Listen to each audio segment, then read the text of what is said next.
Jadi langsung saja kita mulai. Yang pertama adalah outline, itu ada 4 poin.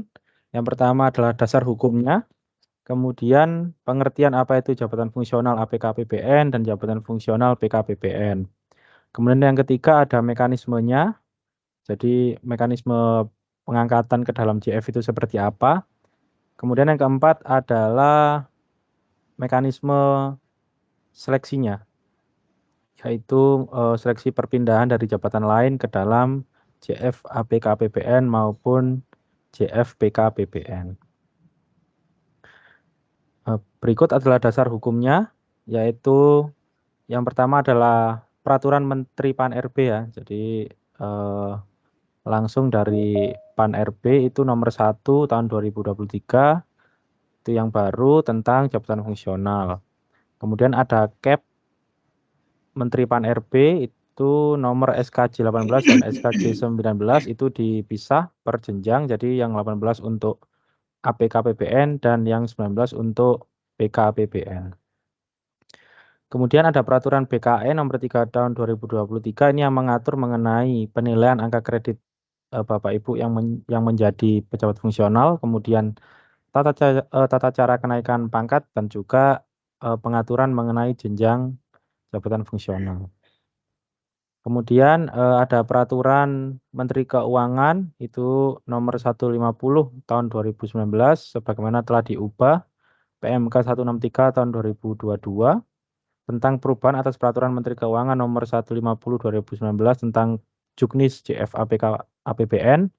Kemudian yang kedua itu PMK yang terbaru nomor 162 tahun 2022 yaitu tentang Juknis JF PK APBN. Kemudian yang terakhir adalah Peraturan Direktur Jenderal Perbendaharaan nomor 4 garis miring 2022 sebagaimana telah diubah nomor 15 tahun 2022 tentang perubahan Direktur Jenderal Perbendaharaan nomor Per 4 tentang pedoman penyelenggaraan UKOM dan mekanisme pengangkatan melalui perpindahan jabatan lain bagi JFPK dan APK-APBN. Itu untuk dasar-dasar hukumnya. Nanti Bapak Ibu mungkin bisa membaca lebih lanjut ya mengenai dasar hukumnya. Kemudian ini yang pertama, yaitu ada pembagian jabatan fungsional perbenaran itu dibagi dua, yaitu ada Penata Keuangan APBN atau PK-APBN dan juga Analis Pengelolaan Keuangan APBN atau APK-APBN. Jadi kita mulai yang pertama dulu untuk PK-APBN itu rumpunnya itu sebagai akuntan dan anggaran, kemudian kategorinya adalah keterampilan dan pendidikan minimal adalah D3.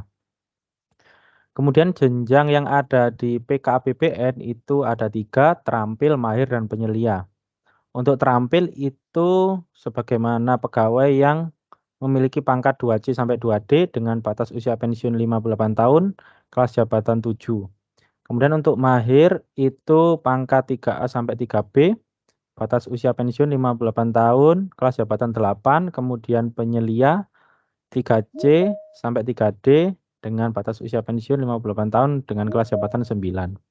Kemudian subunsur untuk penugasan yang bisa dilaksanakan oleh pejabat fungsional PK-APBN itu ada PPK, PPSPM, bendahara, penyusun LK, dan PPAPB. Kemudian yang kedua itu adalah analis pengelolaan keuangan APBN atau APK-APBN. Itu rumpunnya akuntan dan anggaran, kemudian kategorinya keahlian, pendidikan minimal S1 atau D4. Jadi ini sudah berbeda ya dengan yang PK-APBN. Syarat pendidikannya kalau Bapak Ibu ingin ke APK-APBN atau analis pengelolaan keuangan APBN itu pendidikan minimal S1 atau D4. Kemudian ada jenjangnya untuk ahli pertama itu pangkat 3A sampai 3B, BUP-nya 58 tahun, kelas jabatan 8, kemudian ada ahli muda, pangkat 3C sampai 3D itu BUP-nya 58 tahun, kelas jabatan 10, dan juga ahli madya, atau ini administrator ya, 4A sampai 4C dengan batas usia pensiun 60 tahun, kelas jabatan 12. Kemudian subunsur pekerjaan yang bisa dilaksanakan oleh APK-APBN itu ada PPK, PPSPM, dan penyusun LK. Jadi bagi Bapak Ibu yang bertugas sebagai bendahara dan PPAPB itu hanya ada di PKAPBN, tidak ada di APK APBN. Seperti itu. Oke, kemudian ini ada beberapa mekanismenya ya, Bapak Ibu. Jadi ini sekilas saja. Jadi waktu awal-awal ada jabatan fungsional itu memang ada 4 ya mekanismenya, yaitu ada pengangkatan pertama, yaitu intinya adalah diangkat ketika dia masih calon PNS atau CPNS. Itu memang sesuai ketentuan di masing-masing KL itu sudah dipetakan bahwa pegawai tersebut akan menempati jabatan fungsional seperti itu. Kemudian yang kedua ada mekanisme promosi. Untuk mekanisme promosi ini pengangkatan secara diagonal, jadi dia naik ya, naik jenjang secara diagonal. Kemudian ada juga yang kenaikan jenjang secara vertikal setelah memenuhi angka kredit yang dibutuhkan untuk dinaikkan jenjangnya setingkat lebih tinggi. Kemudian baik promosi untuk pengangkatan ke dalam JF maupun kenaikan jenjang dilaksanakan berdasarkan pertimbangan rekomendasi tim penilai kinerja. Tapi untuk di mekanisme PK dan APK APB ini untuk promosi masih digodok untuk peraturannya, jadi sekarang masih belum ada seperti itu. Kemudian untuk yang penyesuaian atau in-passing,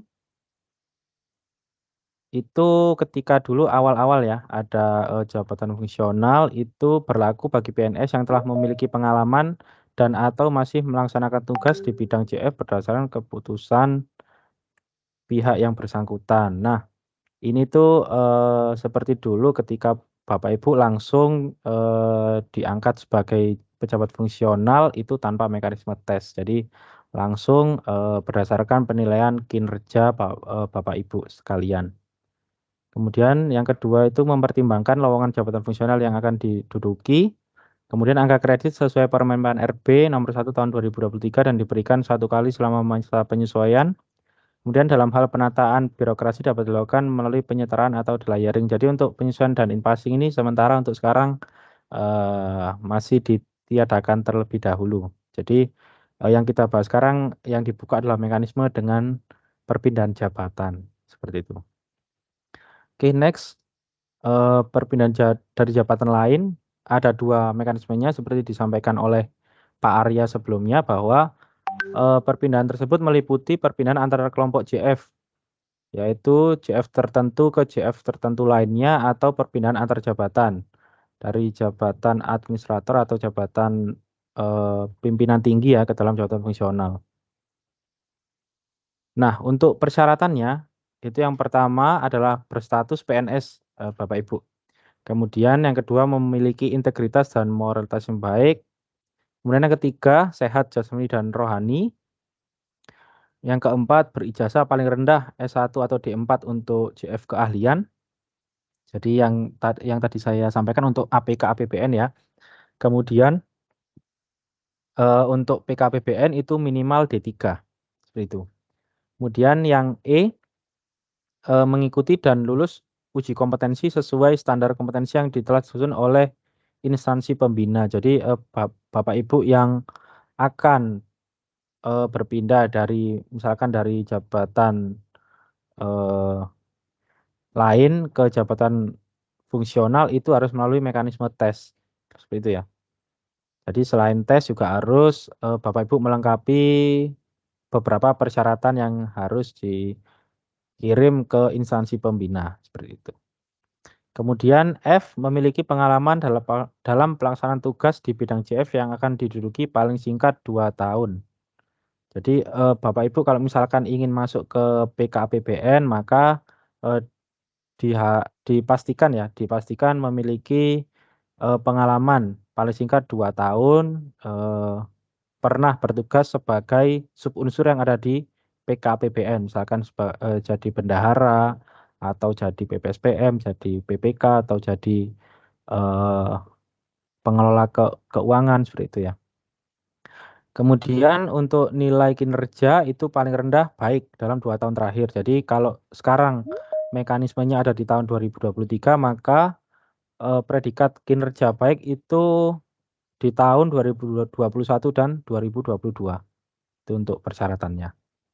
Kemudian untuk usia, seperti yang disampaikan Pak Arya sebelumnya, paling tinggi 53 tahun untuk JF keterampilan, JF ahli pertama dan JF ahli muda, sedangkan 55 tahun untuk ahli madya atau administrator.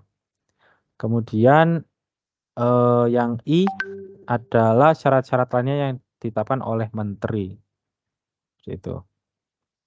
Kemudian untuk perpindahan antar kelompok JF, dilaksanakan sesuai dengan kualifikasi, kompetensi, dan syarat jabatan. Kemudian perpindahan antara kelompok JF dapat dilaksanakan dalam satu atau lintas rumpun atau klasifikasi jabatan. Angka kredit yang dimiliki pada JF sebelumnya ditetapkan sebagai angka kredit JF yang akan diduduki. Dan yang terakhir merupakan perpindahan dalam kelompok jabatan fungsional pada jenjang yang sama sesuai dengan ketentuan perundang-undangan, yaitu pasal 5 per BKN nomor 3 tahun 2023. Jadi intinya ini adalah bagi Bapak Ibu ya yang sekarang sudah menjadi pejabat fungsional tapi bukan sebagai PKAPBN maupun APKAPBN, namun ingin berpindah ke PKAPBN atau APKAPBN, maka Bapak Ibu bisa pindah namun hanya di jenjang yang sama. Misalkan, Bapak Ibu sekarang, menjadi Paranata Komputer, terampil, maka nanti ketika mengikuti tes perpindahan jabatan ini, maka akan masuk ke PKAPBN sebagai jenjang terampil, seperti itu ya. Jadi, bisa pindah tapi dalam jenjang yang sama, seperti itu. Kalau terampil, masuk ke terampil, kalau mahir masuk ke mahir, kalau ahli pertama masuk ke ahli pertama, seperti itu. Kemudian jangan khawatir, Bapak Ibu untuk angka kreditnya bisa ini ya, bisa dimasukkan ya ke, jabatan yang baru misalkan Bapak Ibu itu lulus menjadi PKPBN maupun APKPBN. Jadi angka kredit, Bapak Ibu yang sebelumnya didapat di jabatan fungsional sebelum PKAPBN atau APKAPBN itu masih bisa dibawa ya kalau Bapak Ibu nanti, lulus tes seperti itu. Kemudian yang kedua itu ada perpindahan antar jabatan. Yaitu perpindahan antar jabatan dilaksanakan antar JF, JA, atau JPT meliputi yang pertama ada JPT utama, JPT madya, JPT pratama ke JF ahli utama. Kemudian untuk administrator ke JF ahli madya, kemudian untuk pengawas ke JF ahli muda, kemudian untuk pelaksana ke JF ahli pertama atau JF keterampilan. Jadi untuk pelaksana Bapak Ibu itu nanti bisa, mengikuti perpindahan namun akan masuk ke jenjang yang sudah ditentukan seperti itu. Kalau pelaksana maka bisanya ke JF ahli pertama atau seluruh JF keterampilan. Sedangkan untuk pengawas itu langsung ditempatkan ke JF ahli muda. Kemudian untuk administrator itu ke JF ahli madya, seperti itu. Dan untuk, JPT utama, JPT madya, JPT pratama ke JF ahli utama, tapi ini masih belum, kita buka ya. Mungkin nanti kalau ada JPT yang ingin berpindah ke JF ahli, utama akan diberikan ketentuan lebih lanjut. Kemudian angka kredit berdasarkan konversi predikat kinerja pada golongan ruang terakhir yang dimilikinya dan ditambah dengan angka kredit dasar pada jenjang jabatan fungsional yang akan diduduki. Jadi kalau ini karena sebelumnya dia bukan dari pejabat fungsional, maka angka kreditnya itu disesuaikan dengan standar yang berlaku ya. Jadi standarnya itu sudah diatur sama, seperti itu, nanti ada di peraturan BKN-nya, itu angka kredit dasar itu ditentukan berdasarkan peraturan yang diatur oleh per BKN. Sedangkan untuk yang tadi apabila, Bapak Ibu sebelumnya adalah pejabat fungsional, tapi sekarang berpindah ke JF PKAPBN maupun APKAPBN, maka angka kredit Bapak Ibu yang sebelumnya telah dicapai bisa dijadikan, dasar ketika sudah menduduki jabatan fungsional yang baru sebagai PKAPBN maupun APKAPBN. Kemudian yang, selanjutnya itu ada seleksi perpindahan dari jabatan lain ke dalam jabatan fungsional APKAPBN dan jabatan fungsional PKAPBN. Yaitu secara umum, seleksi perpindahan dari jabatan lain ke dalam JF APKAPBN dan JF PKAPBN tahun 2023 terbuka bagi pegawai sipil PNS pada Kementerian Negara atau lembaga pengelola APBN. Jadi ini terbuka untuk PNS pusat ya, Bapak Ibu. Jadi untuk Pemda masih belum bisa mengikuti seleksi ini. Kemudian dilaksanakan melalui uji kompetensi. Nah, materi uji kompetensi itu mengacu pada standar kompetensi jabatan sesuai jenjang jabatan yang disusun oleh tim uji kompetensi. Kemudian ini untuk uji kompetensinya itu ada kompetensi JFAPK, APBN dan JFPK APBN itu ada kompetensi teknis, kompetensi manajerial, kompetensi sosial kultural. Kemudian ini ada ketentuan lebih lanjut yaitu dalam hal peserta UKOM sudah memiliki sertifikat kompetensi teknis sesuai penugasan, materi UKOM hanya meliputi manajerial dan sosial kultural. Jadi intinya bagi Bapak Ibu yang sekarang sudah jadi bendahara misalkan ya, kemudian sudah punya BNT seperti itu, eh, dan sudah melaksanakan tugas sebagai bendahara selama 2 tahun atau lebih, maka Bapak Ibu nanti hanya mengikuti tes kompetensi manajerial dan kompetensi sosial kultural. Jadi kompetensi teknisnya itu bisa dilewatkan seperti itu. Kemudian untuk metode uji kompetensinya itu ada portofolio, tes tertulis melalui CAT dan assessment center. Nah, khusus assessment center ini untuk administrator ya, yang berpindah ke ahli madya seperti itu. Untuk portofolio nanti terkait dengan dokumen-dokumen yang harus Bapak Ibu lengkapi persyaratannya. Kemudian kalau sudah lulus akan mengikuti tes tertulis melalui CAT. Nanti kalau lulus maka berhak diangkat jadi pejabat fungsional seperti itu. Kemudian seleksi perpindahan dari jabatan lain ke dalam JFAPKPBN dan JFPKPBN tahun 2023 itu dilaksanakan menggunakan aplikasi e-Jafung. Jadi dipastikan Bapak Ibu kalau misalkan ingin mendaftarkan diri sebagai pejabat fungsional maka harus memiliki user pada aplikasi e-Jafung, termasuk admin Satker seperti itu ya.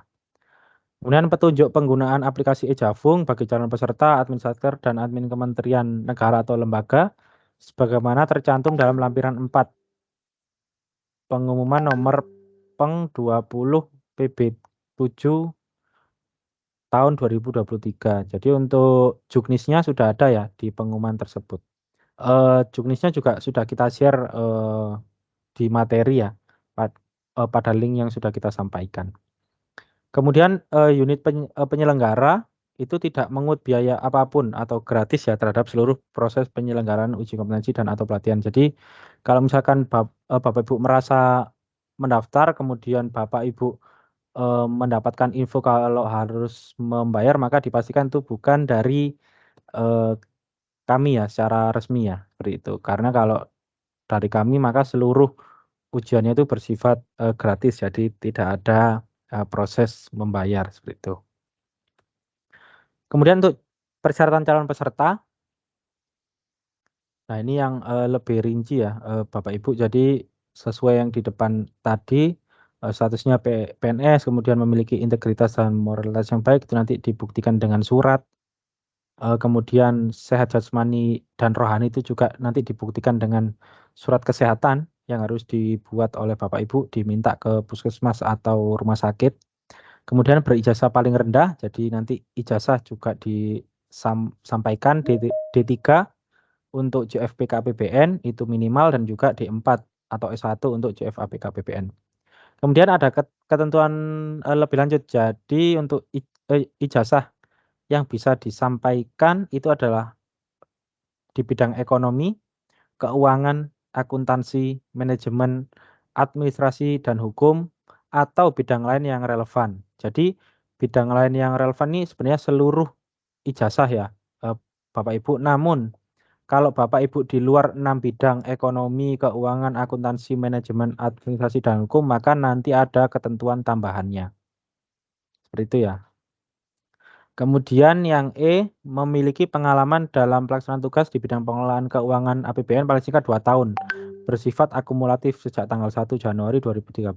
Jadi Bapak Ibu di sini nanti harus melengkapi dokumen ya yang menyatakan bahwa Bapak Ibu itu memiliki pengalaman pelaksanaan tugas di dalam JF tersebut. Misalkan kalau PKPBN sebagai bendahara atau pengelola laporan keuangan seperti itu.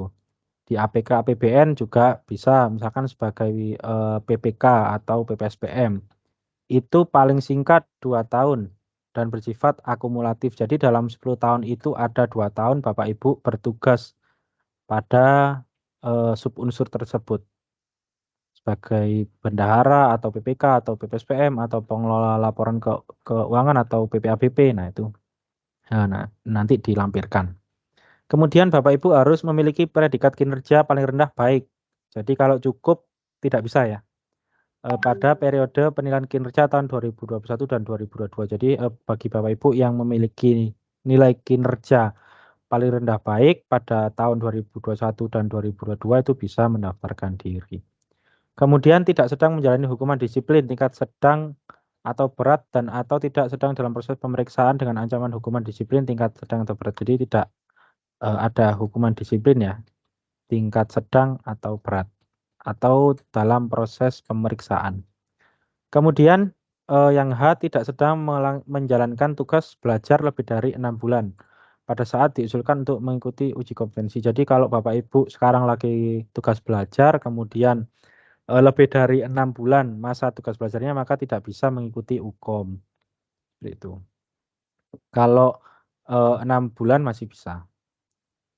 Kemudian yang I, tidak sedang menjalankan cuti di luar tanggungan negara pada saat diusulkan untuk mengikuti uji kompetensi. Ini sudah jelas ya karena ketika cuti maka tidak bekerja seperti itu ya. Kemudian yang J, memiliki pangkat paling rendah, pengatur golongan ruang 2C untuk PKPBN dan penata muda 3A untuk JF APKPBN. Jadi ini nanti selaras ya dengan pendidikan Bapak Ibu seperti itu. Kemudian pada saat pendaftaran berusia paling tinggi 54 tahun 6 bulan bagi calon peserta yang akan diangkat dalam JF APKPBN ahli madya. Kalau yang selain APKPBN ahli madya itu 52 tahun 6 bulan. Kemudian yang L, khusus bagi calon peserta yang akan mengikuti seleksi perpindahan dari jabatan lain ke dalam JF APKPBN jenjang ahli madya, wajib memenuhi kompetensi manajerial dan sosial kultural Mansoskul sesuai dengan standar kompetensi jabatan aparatur sipil negara. Jadi ini khusus yang ahli madya ya atau administrator. Jadi harus memenuhi kompetensi Mansoskul yang ada di masing-masing KL-nya. Seperti itu. Kemudian yang M, persyaratannya adalah sedang ditugaskan dan atau akan ditugaskan dalam subunsur JFPK-APBN sebagai PPK, PPSPM, bendahara, penyiapan analis laporan keuangan atau PPABP. Atau untuk JF APKPBN itu sebagai PPK, PPK, PPSPM atau analis laporan keuangan. Jadi yang bisa ikut seleksi ini apabila sedang ditugaskan dalam subunsur tersebut atau akan ditugaskan dalam subunsur tersebut. Nanti untuk ketentuan apabila akan ditugaskan itu ada dokumen juga yang harus dilengkapi oleh Bapak Ibu sekalian yang ditandatangani oleh KPA Satker, seperti itu. Nah, untuk yang di bawah ini yang pada kotak warna oranye ya. Jadi itu adalah ketentuan lain apabila Bapak Ibu ijazahnya selain ekonomi, akuntansi, manajemen, administrasi, dan hukum. Jadi kalau misalkan Bapak Ibu ijazahnya selain itu maka ditambahkan persyaratan sebagai berikut. Memiliki pengalaman dalam pelaksanaan tugas di bidang pengelolaan keuangan APBN paling singkat 4 tahun. Bersifat akumulatif sejak 1 Januari 2013. Jadi kalau yang dengan ijazah dalam 6 kualifikasi pendidikan itu 2 tahun ya, tapi kalau yang di luar itu 4 tahun. Kemudian memiliki portofolio sertifikat pelatihan di bidang pengelolaan keuangan APBN, paling sedikit 2 sertifikat yang diperoleh atau diterbitkan terhitung mulai tanggal 1 Januari 2018. Jadi ada tambahan juga bahwa Bapak Ibu itu harus punya sertifikat ya, sertifikat pelatihan, baik itu dari Kementerian Keuangan yang didapat ketika Bapak Ibu mengikuti pelatihan di e-learning ya. Kemudian itu dapat sertifikat, maka itu juga sebagai syarat. Dan periodenya juga dibatasi ya. Jadi Yang diakui adalah sertifikat yang diterbitkan itu mulai tanggal 1 Januari 2018. Jadi kalau yang sebelumnya, mohon maaf tidak bisa diakui, seperti itu. Nah, ini untuk dokumen-dokumen persyaratannya sesuai persyaratan yang sebelumnya.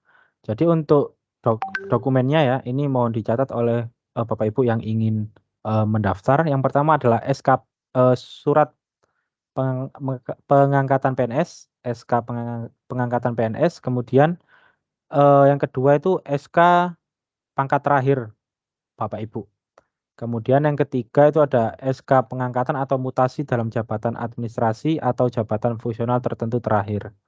Jadi selain pangkat kalau Bapak Ibu ada itu SK mutasinya yang menduduki jabatan tertentu di struktural ya atau fungsional seperti itu. Kemudian yang D itu ada surat keterangan dari pimpinan unit kerja paling rendah pejabat administrator yang menyatakan bahwa PNS yang bersangkutan memiliki integritas dan moralitas yang baik, tidak sedang menjalani atau dijatuhi hukuman disiplin sedang atau berat, dan juga tidak sedang menjalankan tugas belajar atau tidak sedang menjalankan cuti di luar tanggungan negara sesuai dengan format yang tercantum dalam lampiran 2A. Jadi, nanti Bapak Ibu juga melengkapi surat ya, yang ditandatangani oleh KPA, itu yang menyatakan bahwa, peserta yang akan mengikuti UKOM itu memiliki integritas, dan moralitas yang baik, dan lain sebagainya, yang tercantum dalam lampiran 2A. Jadi lampiran 2A ini ada di Peng 20 ya, di pengumuman nomor 20 itu. Jadi nanti bisa dibaca, ada formatnya di situ untuk surat keterangan yang, memiliki integritas, seperti itu. Kemudian yang E, surat keterangan sehat dari unit pelayanan kesehatan pemerintah yang menyatakan bahwa PNS yang bersangkutan sehat secara jasmani dan rohani. Jadi yang harus dilengkapi oleh Bapak Ibu itu tidak hanya surat kesehatan jasmani, tapi juga rohaninya. Jadi kalau misalkan, Bapak Ibu nanti minta surat sehat ke puskesmas, dan itu hanya surat sehat secara jasmani, maka Bapak Ibu harus mencari surat kesehatan rohani di tempat lain, seperti itu. Apabila di satu tempat itu bisa mengakomodir untuk surat kesehatan jasmani dan rohani, maka dipersilahkan di satu tempat tersebut untuk membuat surat, keterangan sehat jasmani dan rohani. Kemudian yang F, ijazah pendidikan terakhir yang gelarnya tercantum dalam surat keputusan kepangkatan terakhir, dalam hal belum tercantum wajib ditambahkan lampiran surat persetujuan percantuman gelar dari BKN. Jadi ini, selaras ya dengan tadi persyaratannya kalau Bapak Ibu itu sebelumnya D3 kemudian kuliah lagi S1 ya, tapi belum ada gelarnya nih di, SK pangkatnya. Nah, kalau misalkan Bapak Ibu ingin ke APK itu kan syaratnya harus S1 tuh.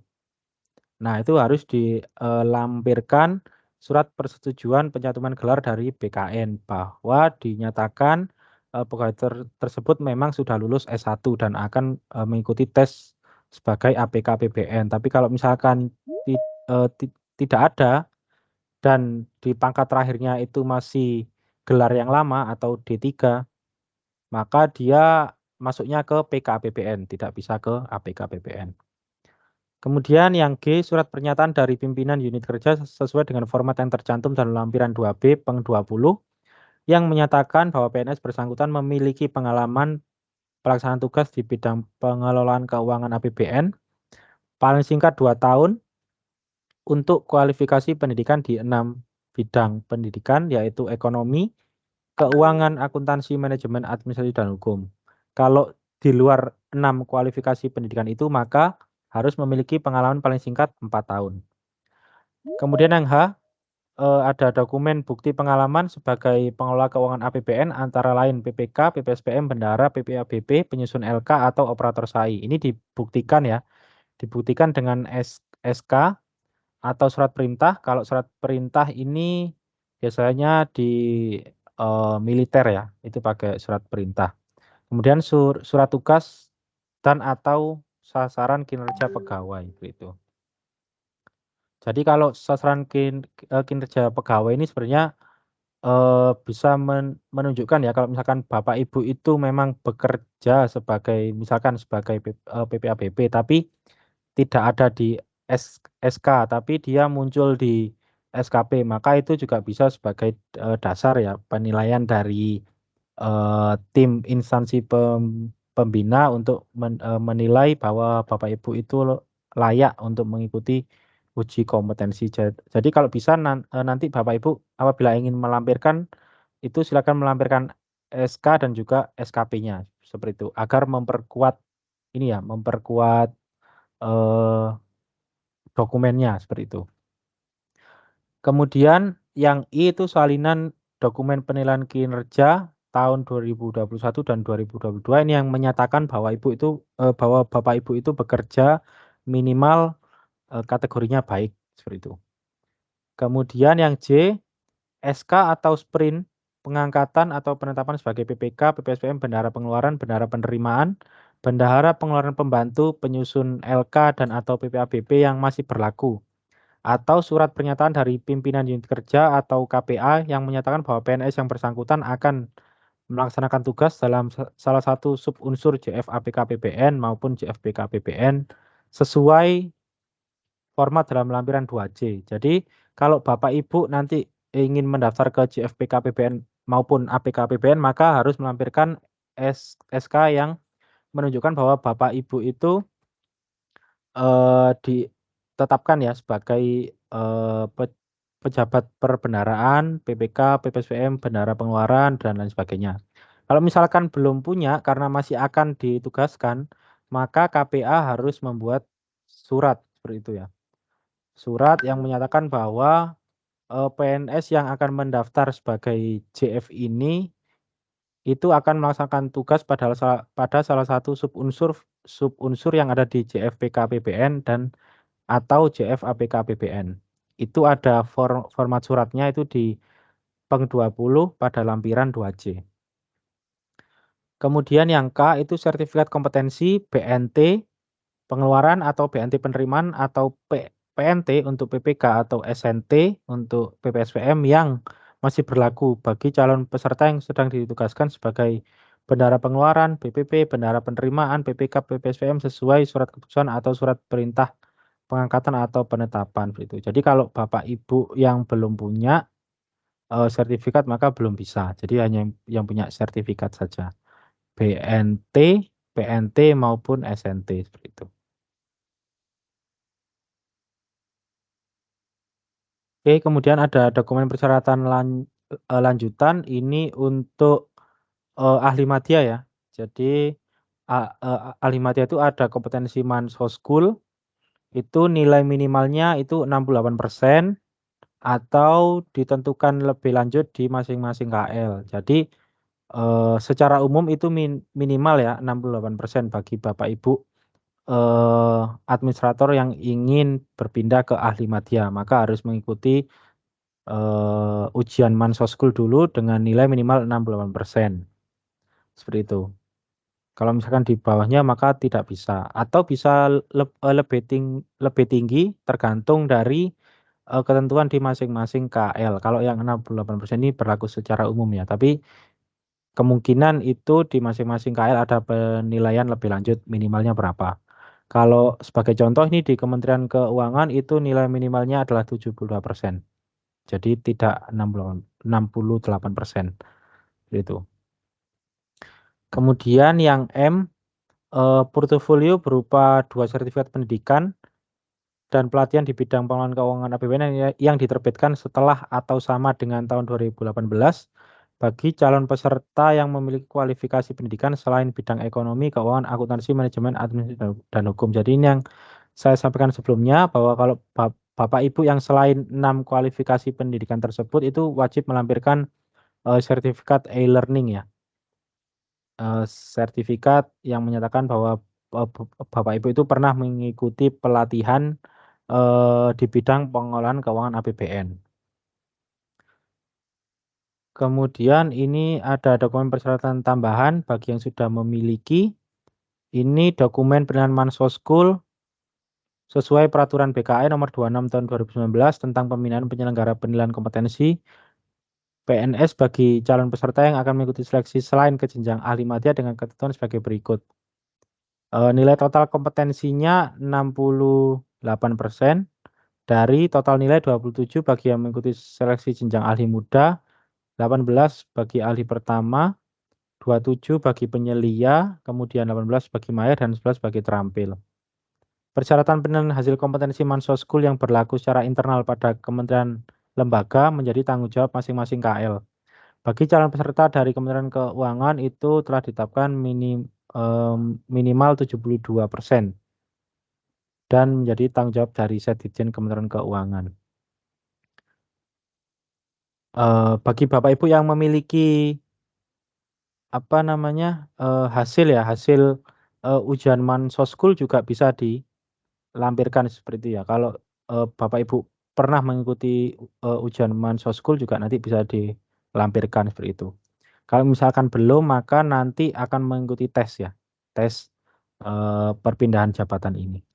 Kemudian yang kedua ada penyelenggara, itu kementerian negara atau lembaga yang telah mendapatkan pengakuan kelayakan akreditasi BKN itu paling rendah kategori C bagi calon peserta yang akan mengikuti seleksi ke JF APKPBN ahli muda atau JF PKPBN penyelia.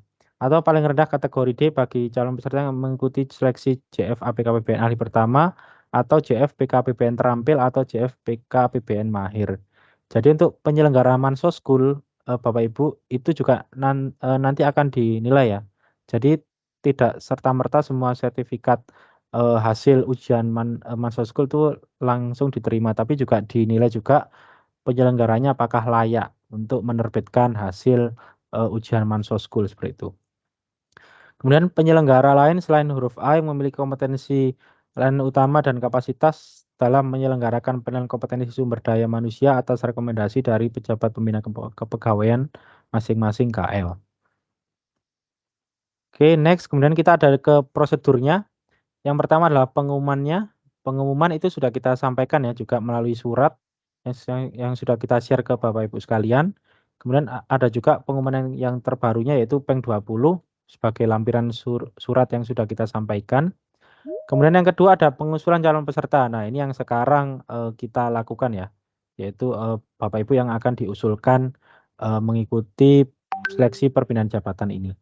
Kemudian yang ketiga ada verifikasi calon peserta. Jadi verifikasi calon peserta ini dilakukan oleh DSP, Direktorat Sistem Perbenaran yang ada di Kementerian Keuangan itu nanti dilaksanakan setelah waktu pengusulan sudah usai. Kemudian yang keempat, setelah diverifikasi oleh tim DSP, maka ada penetapan dan pengumuman peserta yang berhak untuk mengikuti ujian kompetensi. Kemudian yang kelima, Bapak Ibu mengikuti ujian kompetensi. Dan yang keenam, apabila Bapak Ibu lulus, maka akan terbit rekomendasi pengangkatan kepada Bapak Ibu sekalian. Kemudian untuk pengumuman seleksi perpindahan jabatan itu paling sedikit memuat persyaratan dan waktu jadwal uji kompetensi, kemudian disampaikan kepada KL, Kanwil DJBW dan KPPN melalui surat atau email. Jadi untuk pengumumannya sudah kita sampaikan juga ya ke Bapak Ibu. Kemudian untuk pengusulan calon peserta itu diusulkan secara berjenjang oleh peserta kepada Kepala Biro Kepegawaian masing-masing KL melalui pimpinan unit kerja masing-masing. Dan dilengkapi dengan dokumen persyaratan dan disampaikan sebelum batas waktu pendaftaran. Jadi Bapak Ibu nanti mendaftarnya itu tidak ke KPPN ya, tapi langsung dari Satker, dari calon peserta yang pertama itu admin Satker membuat user, kemudian calon peserta melengkapi dokumen, kemudian diverifikasi oleh admin Satker, dari admin Satker langsung dikirim ke admin KL. Gitu. Jadi tidak ada proses di KPPN. Kemudian yang ketiga itu ada verifikasi calon peserta. Jadi dilakukan secara berjenjang oleh admin Satker dan admin KL pada aplikasi eJavung. Kemudian berdasarkan surat pernyataan verifikasi dari KL, DSP selaku unit penyelenggara melakukan verifikasi dan validasi usulan. Jadi nanti Bapak Ibu bagi calon peserta itu yang memverifikasi dokumen calon peserta itu yang pertama layer pertama oleh admin Satker.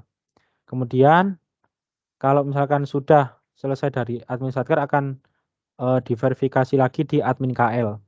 Setelah dari admin KL baru ke eh, DSP atau Direktorat Sistem Perbendaharaan di Kementerian Keuangan. Jadi Bapak Ibu ada 3 layer ya verifikasi untuk dokumennya seperti itu. Nah, kemudian untuk tata cara pendaftarannya ini ada yang pertama ya, peserta UKOM, rule Javungnya itu yang pertama calon peserta mengisi seluruh form yang diperlukan dan mengunggah seluruh kelengkapan dokumen sesuai Peng 20 melalui aplikasi e-Javung. Jadi semua nanti melalui aplikasi e-Javung. Tidak ada yang disusul-susulkan ya. Misalkan Bapak Ibu itu terlanjur mengirim e-Javung dan sudah sampai ke verifikasi oleh DSP, maka Bapak Ibu tidak bisa menyusulkan dokumen yang kurang. Jadi dipastikan ketika mengupload ya, mengupload dokumen kelengkapan persyaratan itu dipastikan sudah lengkap dan sesuai. Kemudian yang kedua, calon peserta mengajukan dokumen persyaratan kepada pimpinan atau kepala satker melalui aplikasi e-Javung. Dalam hal ini, kepala satker itu diwakili oleh admin satker. Kemudian yang ketiga itu, kepala satker yang diwakili oleh role admin satker itu pimpinan atau kepala satker melakukan verifikasi atas usulan calon peserta. Yang pertama itu, bisa mengembalikan kembali ke peserta kalau misalkan dokumennya memang tidak lengkap atau tidak sesuai. Atau yang kedua meneruskan kepada, admin KL ya, kalau di sini pejabat pembina kepegawaian masing-masing KL itu kalau dokumennya sudah lengkap dan sesuai.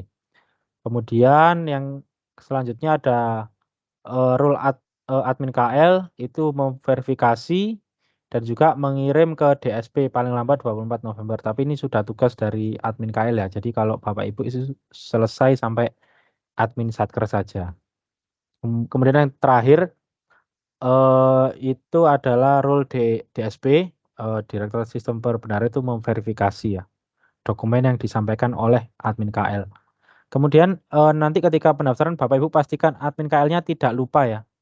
Jadi paling lambat tuh 24 November, kalau bisa sebelum itu, untuk mengirim ke DSP. Jadi nanti dipastikan dan juga lebih diintensifkan lagi komunikasi antara satker dan juga admin KL-nya kalau misalkan sudah melakukan pengiriman, persyaratan calon peserta perpindahan jabatannya. Kemudian ini ada ketentuan bahwa pastikan sudah terdapat 1 orang PNS untuk menjadi admin satker pada aplikasi e-Javung. Jadi, setiap satker itu ya yang ingin mendaftarkan calon peserta itu harus punya admin satker. Kalau belum punya silakan untuk mendaftarkan admin satkernya ke KPPN. Kemudian ini untuk timeline-nya ya. Timeline-nya yang pertama pengumuman uji kompetensi itu di 27 Oktober. Kemudian pengusulan calon peserta ini dibuka 17 hari ya, Bapak Ibu. Sekarang tanggal 3. Berarti nanti sampai tanggal 17. Bapak Ibu memiliki waktu untuk mengumpulkan dokumen persyaratan kalau yang ingin mendaftar. Jadi di tanggal 1 sampai 17 ini nanti itu selain Bapak Ibu mengumpulkan dokumen juga mengupload ke e-Javung dan juga diverifikasi oleh admin satker, ya. Nah, kemudian, admin satker itu nanti, eee, meneruskan ke admin KL, seperti itu. Nah, kemudian untuk verifikasi calon peserta itu dilakukan, oleh tim DSP itu, tanggal 18 sampai 30 November, gitu. Oke, kemudian kalau misalnya sudah diverifikasi oleh DSP dan sudah sesuai, maka, pengumuman pemanggilan UKOM itu di tanggal 4 Desember, kemudian pelaksanaan UKOM itu akan diumumkan kemudian dan juga apabila hasilnya sudah muncul akan diumumkan kemudian. Kemudian ada ketentuan kelulusannya yaitu sertifikat UKOM, itu akan diterbitkan berlaku 1 tahun, kemudian sebagai salah satu dasar PPK melakukan pengangkatan atau pejabat pembina kepegawaian melakukan pengangkatan, seperti itu. Kemudian jenjang jabatannya itu ada pelaksana, ke CF APKPBN ahli pertama atau CF BKPBN, kemudian pejabat pengawas CF APKPBN, ahli muda, untuk administrator itu bisa ke ahli madya, JFT lainnya itu sama dengan jenjang JF sebelumnya dan JF BKPBN sesuai dengan pangkat dan golongan. Jadi untuk pelaksana itu kalau misalkan ingin ah, ke ke keahlian apapun pangkatnya ya, apapun pangkatnya kalau memang dia memang masih sebagai pelaksana itu dia hanya bisa ke ahli pertama seperti itu.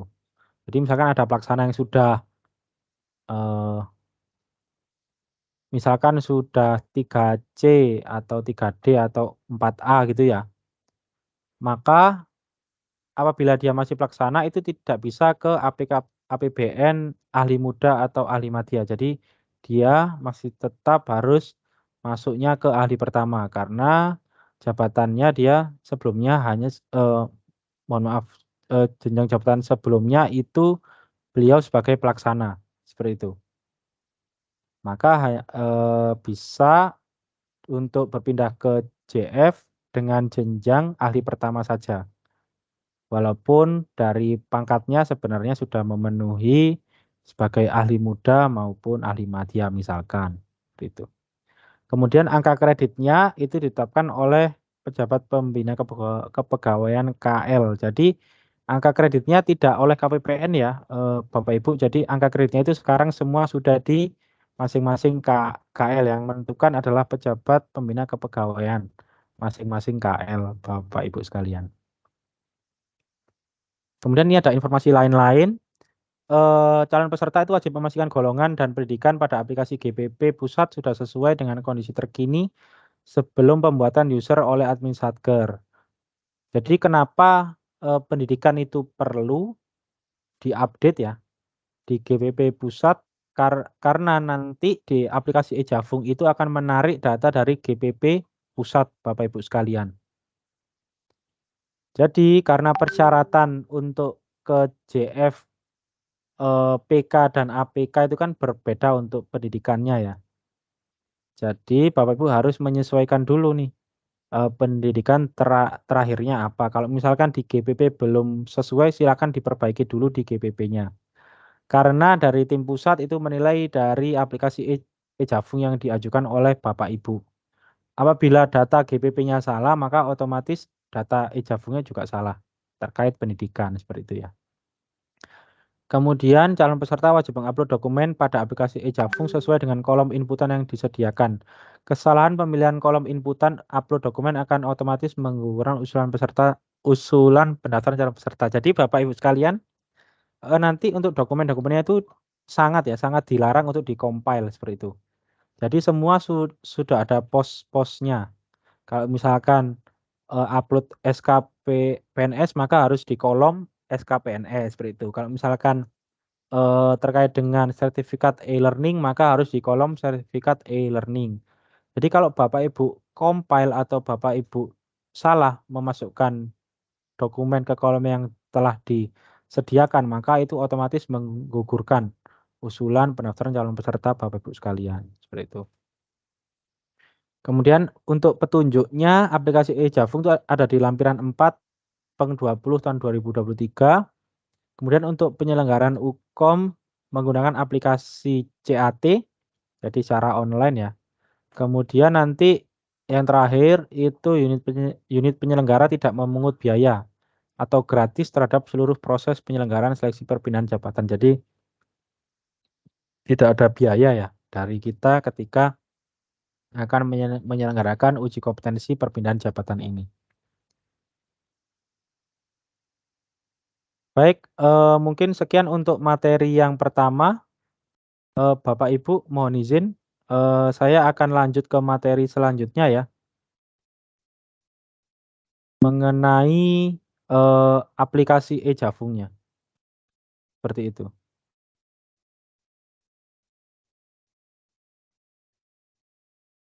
Entar saya akan kembali share lagi untuk materinya.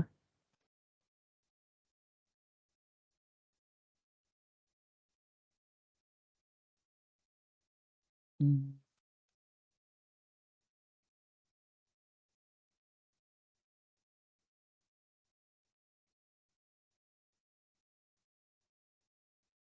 Oke, mohon izin share Bapak Ibu untuk ketentuan di aplikasi e-Javungnya. Jadi kita masih belum bisa untuk menggunakan aplikasi ya. Jadi saya sampaikan juknisnya saja, tapi insya Allah ini tampilannya sama ya, sama di aplikasi seperti itu. Oke. Sudah muncul ya Bapak Ibu untuk materinya. Jadi saya akan lanjut ke aplikasi e-Javungnya. Oke, ini ada daftar istilah juknis e-Javung. Jadi hal-hal yang perlu diketahui oleh Satker ya, calon peserta maupun admin Satker, itu e-Javung itu diakses pada laman ejavung.kemenq.go.id. Masuknya pakai apa? Masuknya pakai user digit Bapak Ibu sekalian. Kemudian yang kedua itu calon Javung adalah role user calon pejabat fungsional yang digunakan untuk akses e-Javung secara personal. Kemudian yang ketiga itu admin Satker adalah pegawai yang menangani kepegawaian pada unit instansi tempat Javung ditugaskan. Digunakan untuk membuat user calon pejabat fungsional dan verifikasi usulan calon pejabat fungsional. Jadi untuk verifikasi dokumen calon Javung itu diverifikasi oleh admin Satker. Itu kalau bisa adalah pegawai yang menangani kepegawaian ya pada unit instansi tempat Javung ditugaskan. Seperti itu. Kemudian yang keempat admin KL. Nah ini nanti ada di kementerian atau lembaga Bapak Ibu sekalian. Next yang pertama ada modul perpindahan jabatan. Itu ada 5 step. Yang pertama pembuatan role admin Satker, kedua pembuatan role calon Javung, yang ketiga perekaman usulannya, yang keempat verifikasi usulan, dan yang kelima kirim usulan. Yang pertama perekaman role admin Satker. Jadi kepala Satker nanti KPA ya menunjuk pejabat atau pegawai yang membidangi kepegawaian atau di bagian umum Bapak Ibu sekalian untuk menjadi admin Satker e-Javung. Jadi nanti ada surat keputusannya dari kepala Satker. Jadi tidak ujuk-ujuk mendaftarkan salah satu pegawai sebagai admin Satker, tapi sudah ditunjuk oleh kepala Satker seperti itu. Kemudian Satker melengkapi dokumen pendaftaran adminnya ke KPPN. Kemudian yang ketiga, Satker mendaftarkan user admin Satker e-Javung ke KPPN dan user admin itu digunakan untuk membuat user calon Javung. Yang kedua untuk memverifikasi usulan calon Javung dan yang ketiga mengirimkan usulan kepada admin KL. Nah, ini untuk perekaman role calon Javung ya. Ini ada masih di admin ya. Jadi masih di role user admin itu bisa kita baca di pojok kiri bawah. Itu role-nya masih role user admin Satker ya. Jadi admin Satker bertugas untuk merekam role calon Javungnya. Yang pertama nanti admin Satker masuk ke aplikasi e-Javung, kemudian mengakses menu perpindahan jabatan, submenu calon peserta.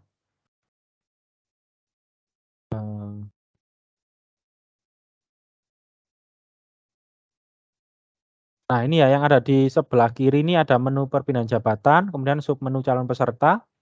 Kemudian Bapak Ibu admin Satker silakan klik tambah di pojok kanan atas. Oke, kemudian kalau sudah klik tambah nanti akan muncul tampilan seperti ini ya Bapak Ibu. Yang pertama Bapak Ibu masukkan adalah kode Satkernya. Kode Satker Bapak Ibu dimasukkan sesuai unit instansi calon Javung. Isikan NIP calon Javungnya dan kemudian klik cari. Jadi ini nanti akan langsung mencari data pegawai di aplikasi GPP. Seperti itu. Kemudian jika menghasilkan error dengan keterangan data kedudukan tidak ditemukan, maka kosongkan isian Satker pembayar gaji. Dapat dimungkinkan bahwa Satker tempat bekerja dia dan Satker pembayar gajinya itu berbeda. Jadi bisa dihilangkan terlebih dahulu. Jadi hanya memasukkan kode Satker biasa dan juga NIP-nya. Kemudian klik cari. Apabila masih error, pastikan NIP-nya sudah benar, Bapak Ibu. Kemudian pastikan juga pendidikan pada aplikasi gaji terpusat minimal diploma 3. Jadi kalau misalkan nanti Bapak Ibu di aplikasi GPP-nya itu misalkan calon Javungnya itu masih pendidikan D1 atau SLTA, maka dia tidak bisa ditarik datanya. Maka harus diupdate dulu ya, sesuai dengan pendidikan terbarunya. Misalkan D3 maka harus diupdate dulu ke D3. Kemudian yang ketiga itu status gajinya aktif, bukan pindah, atau CPNS atau meninggal dan lain-lain. Jadi status gajinya itu yang bisa ditarik itu kalau yang aktif. Jadi kalau misalkan di Bapak Ibu statusnya pindah maka tidak bisa direkam. Kalau, dia statusnya pindah di Satker Bapak Ibu maka seharusnya dia sudah aktif di Satker yang lain, maka didaftarkan lewat Satker yang lain, seperti itu. Kemudian ini ada perekamannya, Rul Jafung, mungkin ini bisa dilihat di gambar ya.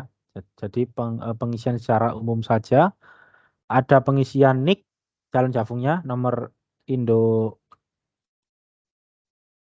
apa ini, NIK ya, nomor Indo Kependudukan. Kemudian yang kedua, isikan alamat email calon Jafung, alamat email harus sesuai ya. Kemudian pilih jenis Jafung yang akan dituju. Nah, dia mau ke JFPK atau JFAPK itu yang dipilih ya. Nanti dipilih di, jenis Jafung, kemudian jabatan calon Jafung saat ini. Jadi apabila beliau sebagai pelaksana, itu silakan pilih pelaksana. Kalau sebagai pengawas silakan pilih sebagai pengawas. Kalau sebagai administrator silakan dipilih sebagai administrator karena ini nanti akan berpengaruh ya, berpengaruh ke apa? Berpengaruh ke jenjang yang dituju, Bapak Ibu. Jadi jabatan itu nanti berpengaruh ke pemilihan jenjang yang dituju. Jadi kalau misalkan, Bapak Ibu itu, jabatannya masih pelaksana, misalkan cuman ingin mendaftar ahli muda itu tidak akan bisa. Jadi kalau pelaksana itu nanti ke ahli pertama, seperti itu ya. Untuk pengawas tidak bisa ke ahli madya, tapi dia ke ahli muda, seperti itu. Dan pengawas juga tidak bisa turun ke ahli pertama, jadi dia, masuknya ke ahli muda seperti itu untuk pengawas. Sedangkan untuk administrator, masuknya ke ahli madya. Kemudian yang kelima itu pilih jenjang yang akan dituju. Jadi kalau Bapak Ibu sudah pilih jabatannya, maka Bapak Ibu bisa pilih jenjangnya yang akan dituju. Jadi beliau, pegawai tersebut ingin mendaftar sebagai JF apa. Kalau pelaksana itu bisa seluruh PK dan juga APK ahli pertama saja, gitu ya, untuk jabatan pelaksana. Kemudian, jika pendidikan calon Jafung lebih rendah dari S1, maka hanya bisa memilih Jafung PKPBN. Pastikan pengisian benar dan sesuai sebelum klik kirim.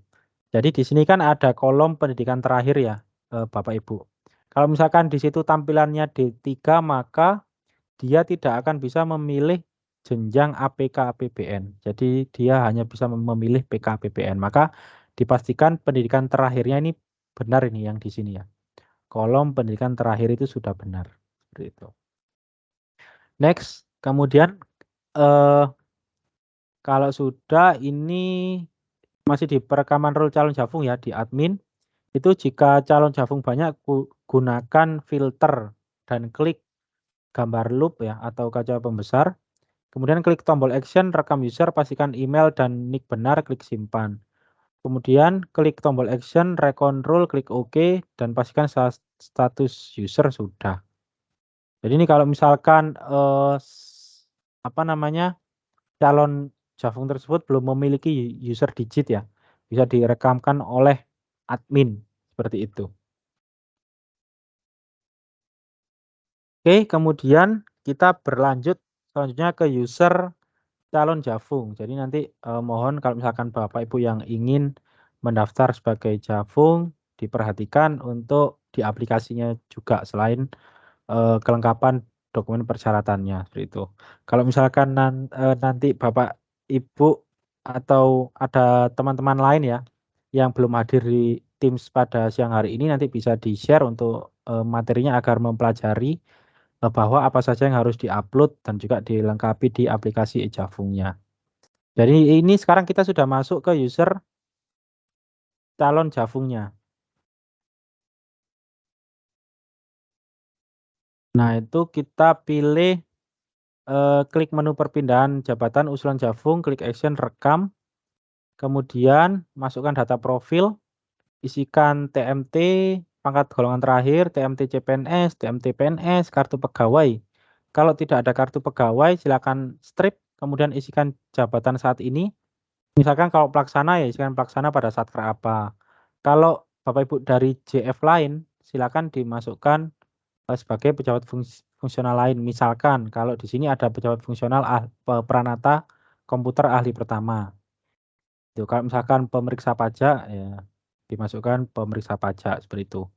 Kemudian isikan kode KL eselon 1 dan kode Satker sesuai penugasan dan juga isikan kode KL eselon 1 dan kode Satker unit pembayar gaji. Jadi bisa saja Bapak Ibu antara Satker tempat dia bekerja dan dibayarkan gajinya berbeda ya. Maka itu dipastikan isian Satkernya sesuai di mana dia bekerja dan juga di mana dia dibayarkan gaji. Kemudian selanjutnya itu upload foto sesuai ketentuan. Nah, silakan diupload foto resminya ya, Bapak Ibu dengan background merah. Kemudian kalau sudah klik simpan. Kemudian ada informasi detail. Nah, ini nanti kalau Bapak Ibu sudah tadi merekam ya usulan di menu usulan Jafung, kemudian Bapak Ibu klik action kemudian klik detail. Nah, di sini yang pertama adalah Bapak Ibu pastikan jenis Jafung sesuai dengan jabatan yang akan dituju. Seperti itu. Nah, itu jenis Jafungnya ada di sebelah kiri, ya di bawah foto itu ya. Jadi ada jenis jenjang itu ada di yang ada di nomor 2 itu jenis jenjang APK APBN atau ahli pertama. APK APBN jenjang ahli pertama itu. Kalau misalkan ke PK maka bisa terampil mahir atau penyelia. Kemudian yang kedua, pastikan penginputan profil telah sesuai. Yang ketiga, update profil apabila ingin mengubah inputan profil. Jadi kalau misalkan Bapak Ibu ingin mengubah profilnya misalkan salah nomor kartu pegawai misalkan silakan diubah atau tempat tanggal lahir masih kurang sesuai ya itu juga bisa diubah seperti itu. Kemudian yang keempat itu ada tab yang berfungsi untuk pengisian data dan dokumen persyaratan yang akan dijelaskan pada slide berikutnya. Jadi Bapak Ibu lihat ya di tampilan slide tuh yang nomor 4 itu ada menu-menu ada data pangkat, pendidikan, satker, jabatan, pengalaman, cetak, dokumen kirim. Nah, itu nanti untuk mengupload dokumen-dokumen persyaratannya di situ ya. Nanti akan kita sampaikan lebih lanjut. Kemudian yang kelima ada tombol aksi untuk preview dan merekam atau update data dan dokumen persyaratan. Jadi nanti Bapak Ibu itu terkait dengan SK pangkat terakhir diuploadnya di sini ya, di data pangkat. Jadi misalkan pangkatnya kalau di layar itu pangkat 3A, masukkan nomor SK, TMT, kemudian uraian. Nah, kemudian filenya itu diupload di kolom aksi itu, di menu aksi itu ya. Nah, untuk SK itu diupload di sini. Kemudian untuk SK PNS juga diupload ya di bawahnya ya. Yaitu ada nomor SK, kemudian TMT, kemudian ada uraian. Nah, itu nanti diuploadnya di situ. Oke, next. Ini untuk perekaman data pangkat sudah dijelaskan ya sebelumnya ya. Jadi untuk data pangkat diuploadnya di menu data pangkat. Jadi ada SK pangkat dan juga SK PNS-nya diupload. Nah, untuk perekaman data pangkat atau form edit SK pangkat itu pangkat golongannya itu bisa langsung diambil, klik ambil data ya. Maka dia akan langsung mengambil dari aplikasi GPP terpusat. Kemudian yang kedua masukkan TMT pangkat terakhir, kemudian TMT CPNS-nya kapan, kemudian isikan nomor SK pangkat terakhirnya. Yang kelima isikan uraiannya, SK kenaikan pangkat 3A misalkan. Kemudian yang keenam Bapak Ibu mengupload file dengan format PDF. Jadi kalau Word atau gambar apalagi itu tidak bisa diupload ya. Jadi file yang bisa diupload itu yang berupa PDF. Kalau sudah klik simpan. Kemudian selanjutnya kalau SKPNS itu isikan TMT PNS-nya, kemudian isikan nomor SKPNS, kemudian isikan uraian SKPNS, kemudian upload file SKPNS-nya. sama itu filenya harus PDF, kemudian kalau sudah klik simpan. Selanjutnya adalah perekaman data pendidikan. Nah, untuk data pendidikan ini juga otomatis ya, kita mengambil dari aplikasi GB Terpusat, nanti Bapak Ibu langsung ke ya. Kemudian yang isi manual adalah isikan sekolah atau universitasnya. Misalkan lulusan Universitas Indonesia, itu maka di-input Universitas Indonesia. Kemudian masukkan nomor ijazahnya, tanggal ijazahnya, bidang. Nah, ini pastikan bidang yang sesuai dengan ijazah Bapak Ibu sekalian. Kalau misalkan tidak ada di jenis bidang yang sesuai, silakan pilih lainnya. Jadi kalau misalkan di sini nanti akan ada 6 ya. 6 klasifikasi pendidikan dari ekonomi, akuntansi, hukum, sampai administrasi itu, nanti ada di pilihannya ini 1 sampai 6. Tapi bagi Bapak Ibu yang lain yang tidak ada di, kualifikasi pendidikannya, maka memilih, menu yang lainnya. Jadi bisa mengupload dengan memilih, bidang lainnya. Kemudian isikan jurusannya sesuai ijazah secara manual. Kemudian yang keenam, upload file ijazah dengan file PDF. Kemudian ke-8 klik simpan. Selanjutnya adalah perekaman usulan calon jafung di perekaman data Satker. Nah, untuk perekaman data Satker ini pastikan data Satker, tempat pegawai tersebut bekerja dan juga tempat membayar gajinya. Jadi ini bisa berbeda ya, disesuaikan saja dari, masing-masing Satker. Itu kalau misalkan sama antara tempat dia bekerja dan pembayar gaji, maka isikan kode Satker yang sama. Tapi kalau berbeda silakan disesuaikan di masing-masing Satker, seperti itu. Selanjutnya ada perekaman data jabatan. Nah, di sini masukkan data-data jabatannya. Yang pertama itu klik tambah dulu ya, Bapak Ibu, perekaman data jabatan klik tambah, kemudian masukkan jabatannya. Apakah dia sebagai pelaksana atau sebagai pengawas atau sebagai administrator, itu nanti dimasukkan. Kemudian masukkan nomor SK-nya yang menunjukkan bahwa pegawai tersebut, kemudian tanggalnya, uraian, kemudian, upload file SK-nya, kemudian kalau sudah klik simpan. Nah, nanti, Bapak Ibu juga bisa mendownload ya dokumen yang sudah diupload oleh Bapak Ibu sekalian. Selanjutnya itu ada perekaman data pengalaman. Nah, ini, masukkan data pengalaman Bapak Ibu selama 10 tahun terakhir, misalkan sebagai, PPK, maka masukkan SK sebagai PPK. Kemudian isikan nomor, tanggal SK, kemudian tanggal mulai dan akhir menduduki jabatan tersebut, kemudian pilih aktif kalau sampai saat ini masih menduduki jabatan tersebut, dan tidak aktif kalau misalkan sudah tidak menduduki jabatan tersebut. Misalkan, sebelumnya Bapak Ibu sebagai bendahara, kemudian sekarang sebagai PPK gitu ya, maka yang bendahara direkam, tapi nanti dipilih tidak aktif karena sekarang sudah menjabat sebagai PPK, seperti itu. Tapi kalau Bapak Ibu memang dari awal dulu sebagai bendahara, maka tetap dipilih aktif sampai sekarang. Kemudian mengupload file SK pengelola keuangan APBN itu dari masing-masing Satker, kemudian klik simpan, kemudian ulangi pengisian sampai seluruh pengalaman pengelolaan keuangan APBN ter-input. Jadi, nanti Bapak Ibu di sini pasti akan mengisikan minimal 1 ya, atau 2 gitu ya. 2 kalau misalkan memang tahunnya terpisah, seperti itu. Jadi ini bisa direkam lebih dari 1, Bapak Ibu, untuk rekaman data pengalaman. Next, untuk cetak dokumen.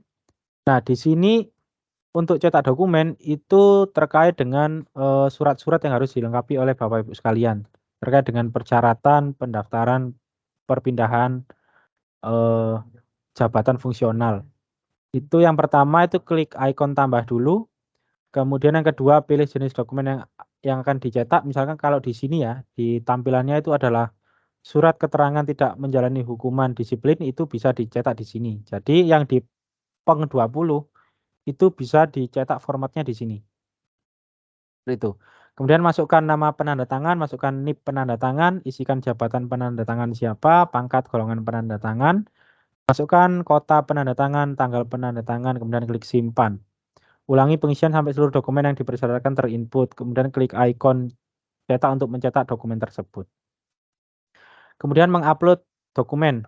Nah, ini masukkan dokumen-dokumen persyaratannya di sini, Bapak Ibu, untuk dokumen-dokumen yang memang dipersyaratkan, sebagai syarat perpindahan jabatan fungsional, seperti itu ya. Jadi jenis dokumen ini berisi, kolom-kolom tertentu ya. Jadi dipastikan nanti ketika mengupload tuh jangan sampai salah memasukkan di kolom yang lain, seperti itu. Kalau misalkan memang kolom yang dipilih adalah kolom, sertifikat e-learning, maka harus diupload sertifikat e-learning, jangan sampai mengupload dokumen yang lain, seperti itu. Nah, nanti diisikan nomor dokumennya, kalau sudah klik simpan. Ulangi proses itu sampai seluruh dokumen persyaratan terupload. Jadi di sini juga bisa mengupload lebih dari satu dokumen ya. Jadi seluruh dokumen itu di-input-nya nanti di sini, seperti itu, yang dipersyaratkan. Kemudian yang terakhir, kirim usulan. Nah, kalau misalkan nanti, peserta calon Jafung ini sudah yakin untuk mengirimkan dokumen persyaratannya, maka silakan klik kirim. Di menu kirim, nah nanti statusnya akan berubah ke admin Satker, seperti itu. Kemudian verifikasi oleh admin Satker. Nah, untuk admin Satker ini masuk ke user admin Satker, kemudian menu perpindahan jabatan, kemudian menu verifikasi. Kemudian dari menu verifikasi itu nanti admin Satker akan melakukan klik verifikasi. Nah, di sini, admin Satker akan mengecek kesesuaian dari dokumen persyaratan oleh calon Jafung tersebut. Nah, nanti dipastikan ya seluruh datanya sudah sesuai oleh admin Satker. Kemudian ini ada pilihan hasil verifikasi. Itu ada diterima, perbaikan, dan ditolak. Nah, Bapak Ibu admin KL jangan sampai nanti Bapak Ibu melakukan klik tolak ya. Jadi kalau ditolak itu nanti sudah tidak bisa dilakukan perbaikan lagi.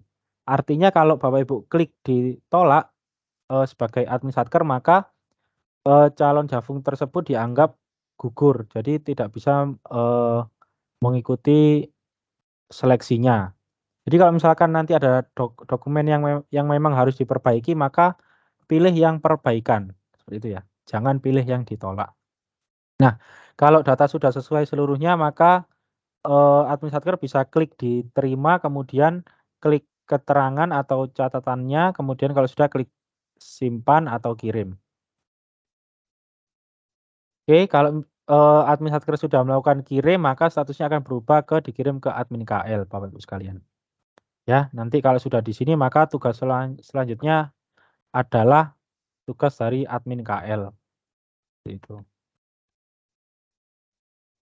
Oke, baik, sekian saja ya. Jadi untuk yang ke bawah ini hanya dari admin KL, jadi ini sudah tidak ada di Satker, lingkup KPPN Singaraja. Sekian untuk materi yang saya sampaikan pada siang hingga sore hari ini, mohon maaf apabila ada salah kata. Saya kembalikan dulu ke MC Mbak Nurul.